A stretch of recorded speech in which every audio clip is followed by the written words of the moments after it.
Can you hear me okay? Yeah. Can you hear me? Okay, perfect. I can hear you. Yeah. Great to meet you. I've been commenting on some of your videos.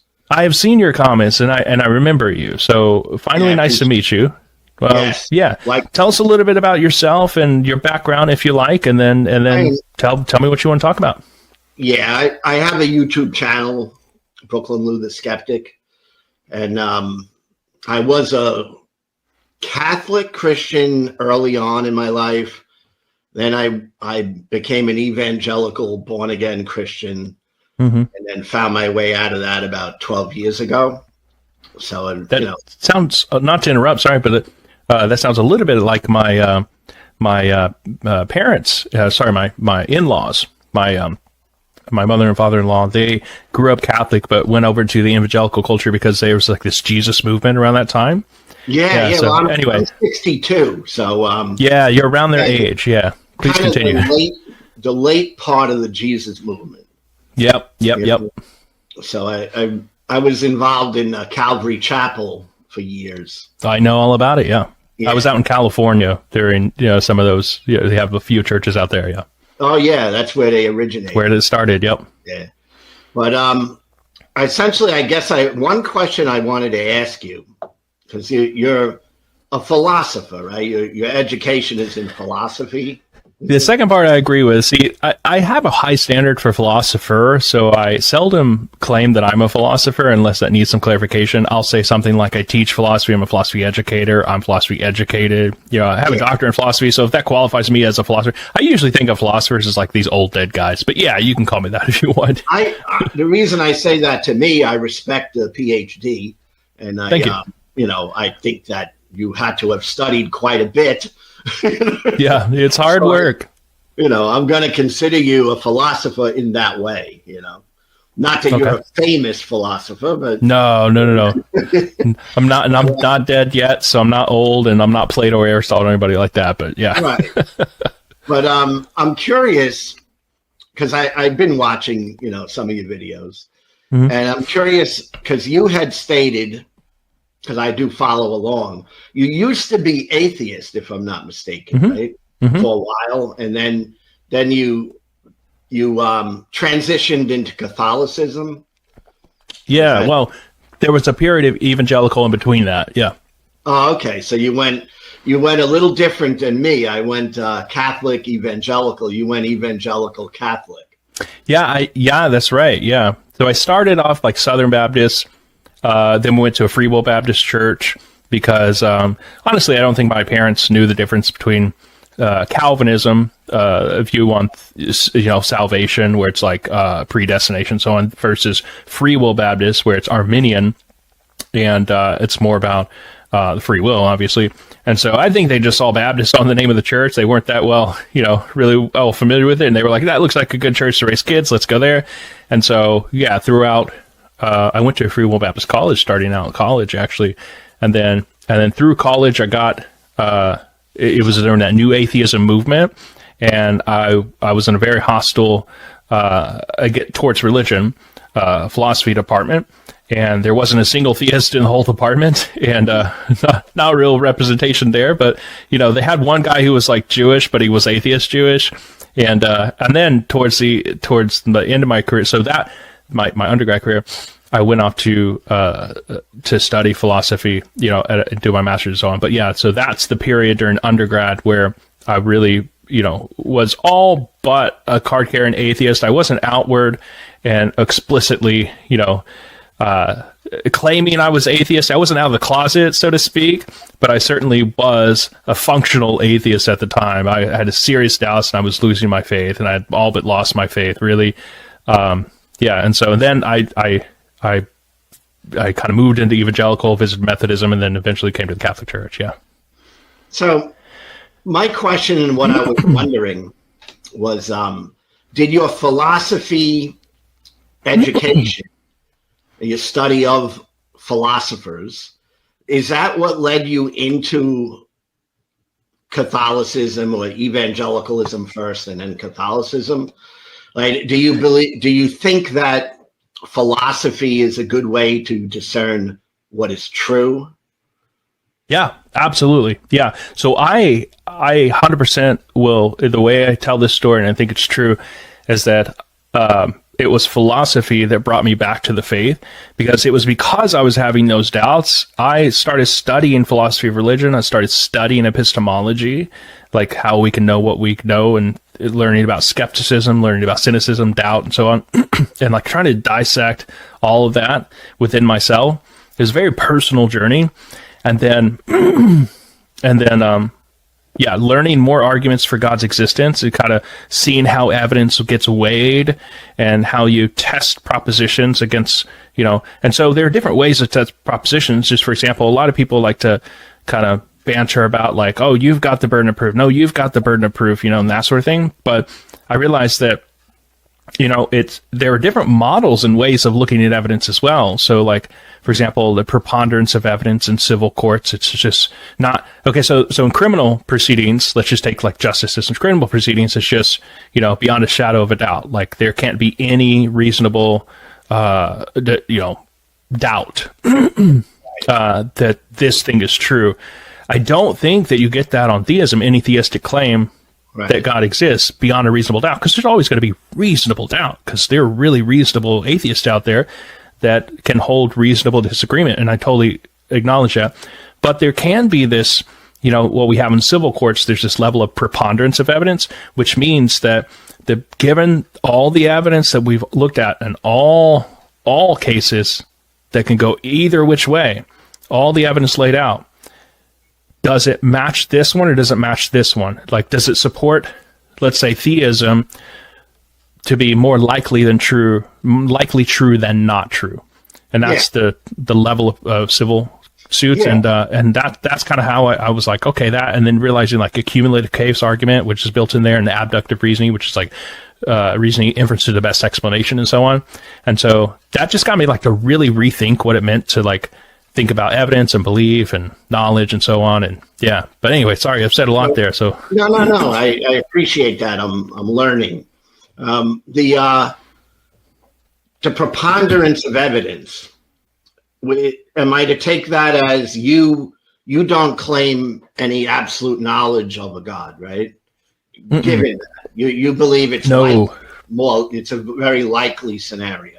Right. Yes. So I will say this. So I think you can have knowledge without having certainty, because I take certainty, philosophers take certainty to mean 100% certain. Like you cannot possibly be in error about something. So like 1 + 1 = 2, you can't possibly be in error about that. You're just always going to get it right. Logical truths, mathematical truths like Descartes, I think, therefore I am.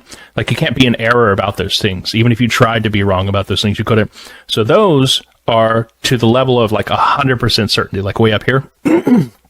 as I teach my classes, so this is like 100% certainty. If you think of it like a beaker full of liquid, like the liquid is be your evidence.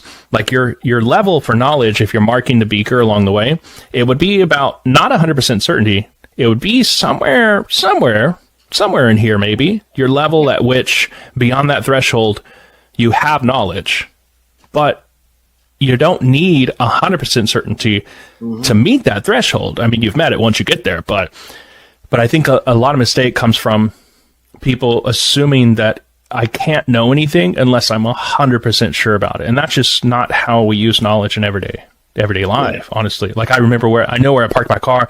I know that my wife loves me. I know that my son, is playing right now. But I don't have 100% certainty about those things. Yeah, I agree with you on all that. So I look at it the same way, as a spectrum and levels of belief. I don't have any absolute belief myself. Yeah. I'm on a spectrum, right? Yeah. So we totally agree on that.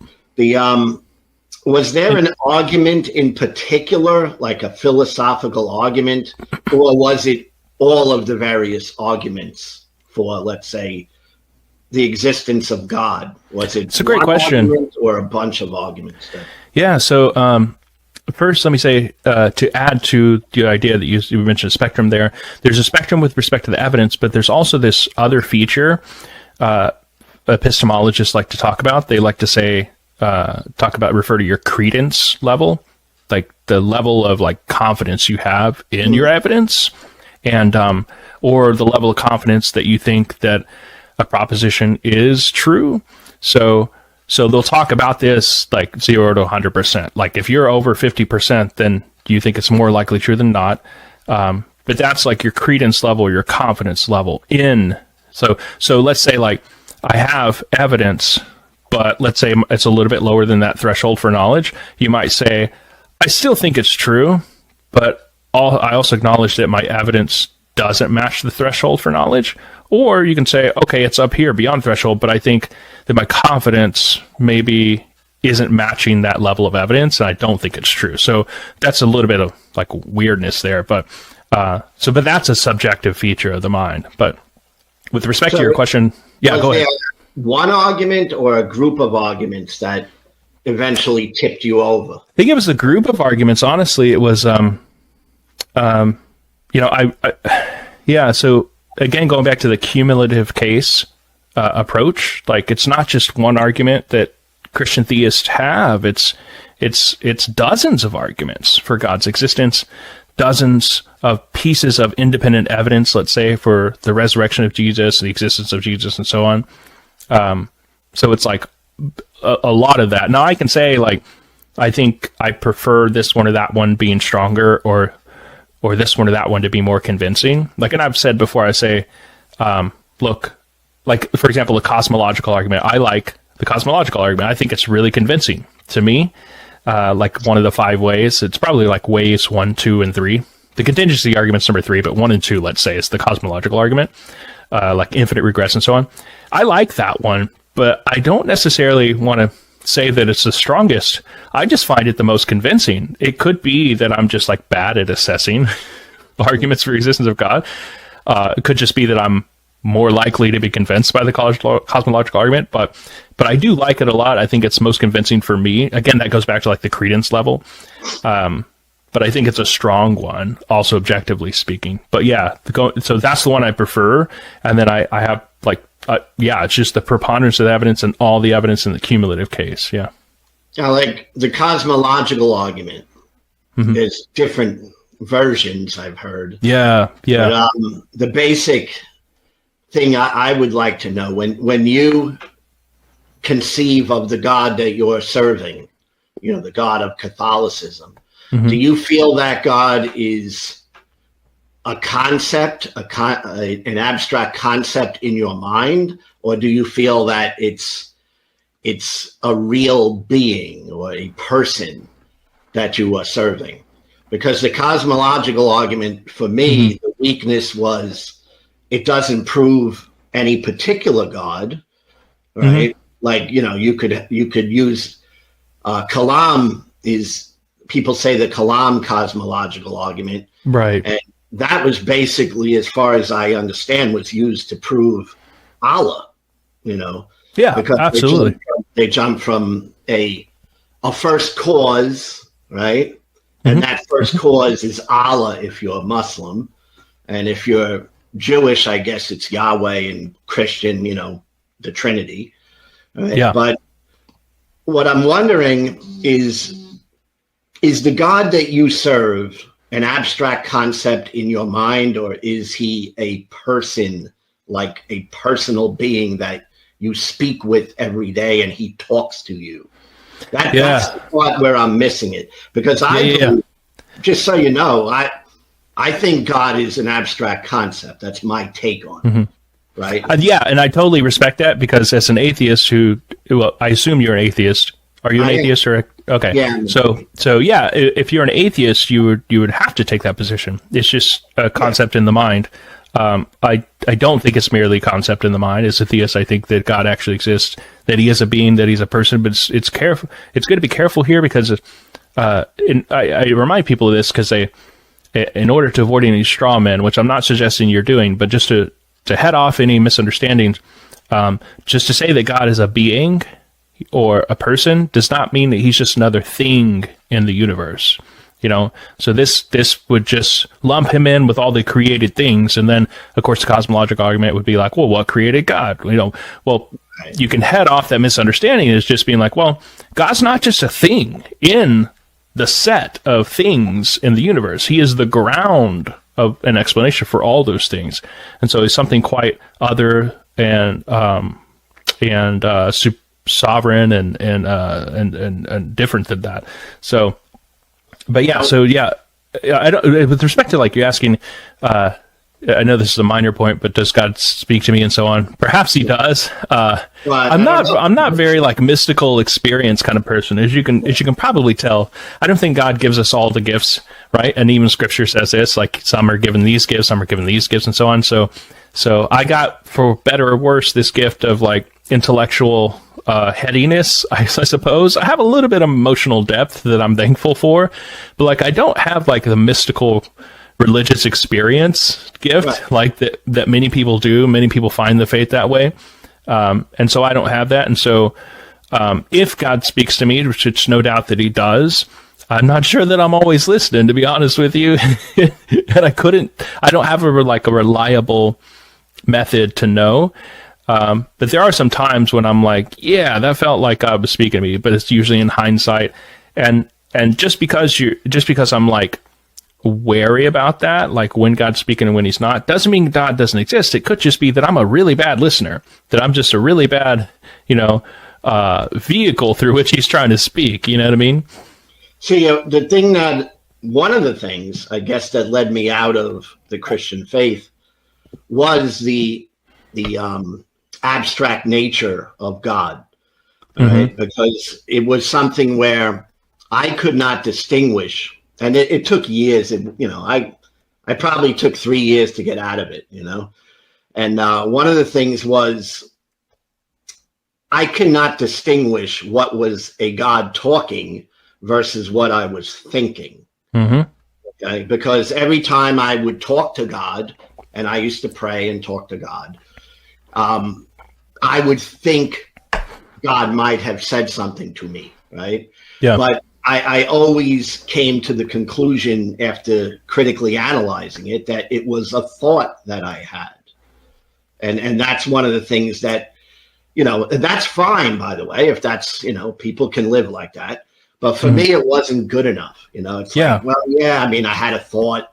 I kind of started thinking that if I was brought up maybe Hindu, I might have thought I was speaking with Vishnu. All right. Yeah. Because I would think of that imagery or that concept in of course. Mind, and maybe I would feel Vishnu was saying something to me. So I just, that's the part where I could go as far as saying God's a concept in people's minds.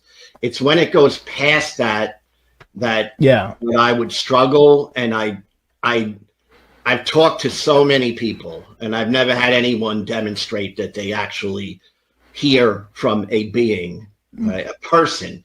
And I would have to ask, do you think God is a person? Because I think it's three persons, I get different views on that, Yeah. Like, absolutely. So I think God's Trinity is three persons in one. And that's significantly different than the alternative, which is being an object in the universe. A person has agency, can act and do things and so on. So like, if he's not a person, then it would be really difficult to account for God creating something, because only creation is an action and only persons do actions, because agents in the Latin agere just means to act. So agents are called agents because they are actors. Yes. And so like, God's got to be, on the Christian view, an agent or a person, at least one. And, Trinity says he's three. So with respect to like the different religions, this one way to think of it is like, look, a person over in, India could say, that they felt Vishnu was speaking to them. I think that's a fair criticism. So, and I think we find some common ground there. But I think a different way of looking at the same situation is just to say, look, you have people independently in different cultures thinking that something supernatural or divine or transcendent is speaking to them, something. And so that's independent evidence, independent of culture. They haven't developed parallel beside each other, and yet they still have this belief in all different cultures. So that's a significant datum, let's say. I'm not saying that we need to hang our hat on anything like that, but that's a significant datum that needs explanation. And so many naturalists, with respect to like trying to make religion have naturalistic explanations, which of course, if you're not a theist, you're going to try to do. You're going to try to say, okay, well, what do they think the thing is? What do they think the thing is speaking to them? And so, that's where you get accounts of natural religion, things like Daniel Dennett's Breaking the Spell. I don't know if you've ever read that. I read that growing up, in college. Yeah, I know who he was. Yeah, yeah. He had a Breaking the Spell and a natural, evolutionary account of natural religion or something like that. And he places the explanation in terms of speaking to the divine. It's in terms of speaking to one's dead relatives and then one's ancestors, and then those ancestors become really, high in someone's mind, and then they're gods. The problem with that, I like reading that account, but I think it's highly speculative with not very much evidence behind it. It's just like, okay, we've got to try to explain this somehow, and so we'll try to build a theory around it, and this is our best shot. But it's highly speculative and doesn't really have any grounding in evidence.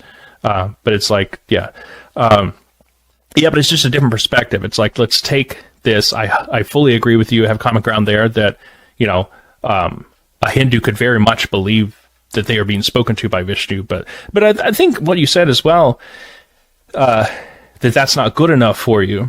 Now that's an interesting thing. It's like, I can't tell. Let me try to rephrase this with respect to me, index it to me. I can't tell for sure, not 100% certainty, but just for sure that that's God speaking to me. So I suppose God doesn't exist. Like that would be a bit of a leap, it seems to me, because there's a lot of in between where, like, if I were in a murder investigation, you know what I mean? Like, that would be a huge leap to arrive at this. Well, this thing doesn't exist. There would be a lot of in between intermediate conclusions I could have gotten to instead of that. I could say, well, I can't tell whether this thing is speaking to me, so perhaps, like I said, my faculties are faulty. Perhaps he's not speaking right now. Perhaps he's got good reason not to speak to me. Perhaps he's trying, and so on and so on and so on, right? But like, to arrive at this really distant conclusion, therefore God doesn't exist, is a kind of huge leap. Do you see what I mean? Oh, absolutely. And I don't make that leap. All right. Mm-hmm. I distinguish between my atheism, which is a lack of belief in a God. And that's just, I would say that's based on my understanding and based on my intuition and based on my mental ability to put these things together. But I don't claim a knowledge that there is no God. So for me, I'm an agnostic atheist because both of those words seem to apply to me. So I don't call myself an atheist in the sense that I would argue that I do not, or I have evidence that no God exists. I'm not going to make that argument. I don't think it's a winning argument. Okay. Yeah. Let me ask you, why aren't you just saying, I don't know for sure if there could possibly be any one of, 1,000 different gods. But I don't believe in any of them. So that's kind of my type of atheism. I see. Yeah. So let me just ask you, why then aren't you just an agnostic then? Like, why take the additional step of just saying, I'm an atheist? Because that's landing on a certain side. Yeah, but I will explain it the way I understand it. Okay. Mm-hmm. And I only speak for myself. Okay. Mm-hmm. I don't speak for any group of people. All right. But for myself, it's very clear that atheism is a lack of belief in a supernatural God of any sort. So I don't believe in Allah. I don't believe in any of them, So that puts me firmly in atheism. But agnosticism, I don't know that it does, but sorry to interrupt. I don't know that it does, but go ahead. Again, as far as I understand these words, all right, the agnosticism to me speaks to knowledge. Like that would be more of proof. So like if I were to say, I can prove to you there is no God, I'd be taking a step I'm not willing to take because I don't know. All right. So I put myself or categorize myself as both agnostic and atheist. Gotcha. Now, that depends on the person, right? I mean, there's some people who would say, I know for certain there is no God. Yeah. And I would call that, I guess, a strong or a pure atheist, maybe. Mm-hmm. Yeah. But I'm in the category of I do not know if there could possibly be. I think it's possible. I'll even go that far. I think it's possible there could be a God. Mm-hmm. But that possibility doesn't make me a theist, because I have to really believe it. You know what I'm saying? Yeah. I don't believe it. So yeah. So I would call myself agnostic atheist. Yeah. That's how I explain that for myself. Interesting. Yeah. Yeah. So I'll say a couple things, and I'll give you a last word here because we got someone waiting. This has been really enjoyable, but I wonder, thank you for that rundown of like how you personally see this and so on. I think that's super duper helpful. And it's really helpful, like not only getting in conversation with someone, but also like breaking down the way they see the categories, because the categories are the categories. But in philosophy, which this is the domain of philosophy and philosophy of religion, very often people can stipulate what they mean by a term. And if one person has it stipulated one way and the other person has it the other way, then they're just going to talk past each other. So I think that's so critical. Yeah, it's so critical to get each other in a room, like actually, say what you mean. And at some point, it might just be a verbal disagreement, which a verbal disagreement is it's not a true, real disagreement, like you're saying opposite things, but you're just using different words to describe the same thing, and you're just fighting over which words apply the best. And so, of course, I could get into that with you, but what's the point? Like, I could say, well, atheism to me means this, and at that point, we're just arguing over who gets to use the word better. But so there's no need to do that, I don't think. But yeah, this has been really helpful. And one thing I'll say before I give you the last word is this: I wonder. You mentioned that you think it might be possible that God exists, and I wonder. This reminds me of Alvin Plantinga's modal ontological argument. Have you ever heard of this argument? It's the idea that if it's possible that God exists, or let's say if it's possible that a maximally great being exists, like it's going to exist in some world. He uses possible worlds to speak of this. Possible worlds is just modal logic talk that was kind of co-opted by the sci-fi, science fiction, and then multiverse, and then got into Marvel and multiverse, and now it's in our public mindset. But it originally started as just modal logic, which is a development of Aristotelian and then modern logic. But in some possible world, way out there, a maximally great being exists, and then the few premises later he says, well, if that being is maximally great, then he would have to exist in all worlds, including the world that I'm in right now. Therefore, God exists. It's very clever, weird argument. I've heard stuff like that. Yeah, I just give it to you to chase down if you want. It's quite an interesting thing. Yeah, right. It is a form of the ontological argument. Yeah. Yeah, I think I recently posted something about it on my posts where William Lane Craig is talking about this, and he's talking about the ontological argument in general, but then he mentions Plantinga's version, and then he says, yeah, this is because he says, ontological argument of Anselm in the medieval period is quite tricky as well. A lot of atheists will disagree with the conclusion, but they'll find it difficult to say which premise went wrong, and so they know something's weird about it. So ontological argument in that way, but Plantinga uses modal logic to kind of expand and develop and extend it. So anyway, I give that to you to track down if you like, anybody listening as well. So anyway, sorry, I've said a lot there. So last word to you, Brooke. Lou. I have thought of that before. All right. I would go along with the side where you were talking about where it's weird. That's what I would say. The argument doesn't do it for me.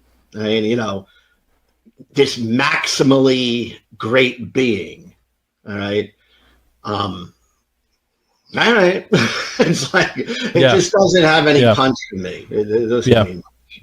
That's the thing too, just because we started with, just because that argument goes a certain way, there's still that, let's call that your evidence, just because your evidence rises to a certain level. And first of all, you have to attend to that evidence. And then you have to like say, okay, what are my credence levels with respect to that evidence? And the evidence isn't always the same in kind. It's not just like, it could be different in degree. It's not just like, oh, it's all quantitative. I have this much evidence. It's also different in degree, like the quality of the evidence as well. So being a good assessor of the evidence is a big thing. One last thing, because you know, mentioning it, it just came to my mind. That goes back to what I initially said in my own personal beliefs. All right. To me, that's very conceptual, right? Can you conceive of a maximally being? All right. Yeah. I mean, I can conceptualize God. So that's not my issue. Yeah. All right. My issue is I don't believe God is real outside of the human mind. Okay. And that to me is what I'm looking for. Like if I get that sort of evidence, then I will swing to being a theist and then maybe a Christian, because most of these arguments don't prove Christianity at all. It just prove something. Like when you say maximum great being, that's not necessarily Christian. That's just something, right? Some being out there. Yeah, true. You would still need further steps to get you to like Trinitarian Christianity. I would be a believer in a God or a first cause, but I haven't encountered any evidence for anything outside of people's minds. Like philosophy, yes, there are philosophical arguments that have some degree of explanatory power, you know, some degree of making you think, you know. But again, when you're talking about hanging my life on something that is philosophical, it's not me. I'm a straight up, you know, I don't think like that anymore. Yeah. Well, man, I really appreciate it. It's been wonderful meeting you. I've seen you in the comments, so I really appreciate you coming on. I appreciate your having me on. I really do. Yeah.